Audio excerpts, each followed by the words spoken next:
राधे राधे प्यारे भक्तों, श्री कृष्ण कहते हैं जो कुछ भी होता है वह अच्छे के लिए होता है।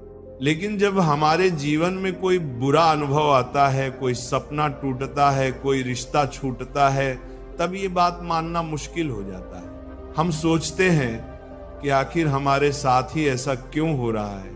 लेकिन समय के साथ जब हम पीछे मुड़कर देखते हैं तो समझ में आता है कि वो बुरा अनुभव ही हमें एक नई दिशा में लेकर गया है। अगर किसी ने आपका साथ छोड़ दिया, या कोई नौकरी नहीं मिली, या कोई सपना पूरा नहीं हो पाया, तो समझिए कि वह अंत नहीं है।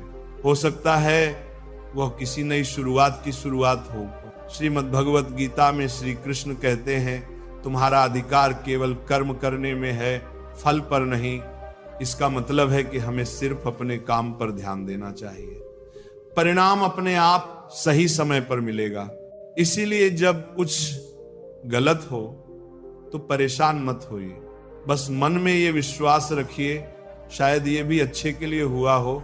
एक बार की बात है, एक राजा के पास बहुत सुंदर और बड़ा बगीचा था।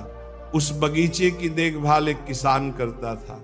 हर दिन वह किसान बगीचे से ताजे और मीठे फल लाकर राजा को देता। एक दिन किसान सोचने लगा, आज कौन सा फल लेकर जाऊं। बगीचे में नारियल, सेब, अमरूद, अंगूर सभी तैयार थे, पर न जाने क्यों उस दिन उसने सिर्फ अंगूर चुने और उन्हें लेकर महल की ओर चल पड़ा। राजा उस दिन बहुत क्रोधित था। जैसे ही किसान ने अंगूर की टोकरी राजा को दी, राजा ने गुस्से में एक एक अंगूर खाकर बाकी अंगूर किसान पर फेंकने शुरू कर दिए। पर किसान हर बार मुस्कुराता और कहता, ईश्वर बहुत दयालु है। राजा को यह सुनकर और गुस्सा आया। उसने कहा, मैं तुझ पर अंगूर फेंक रहा हूं और तू ईश्वर को धन्यवाद दे रहा है। किसान मुस्कुराया और बोला, महाराज सोचिए, अगर मैं नारियल, सेब या अमरूद लेकर आता और आपने गुस्से में वही फेंके होते तो मेरी जान ही चली जाती।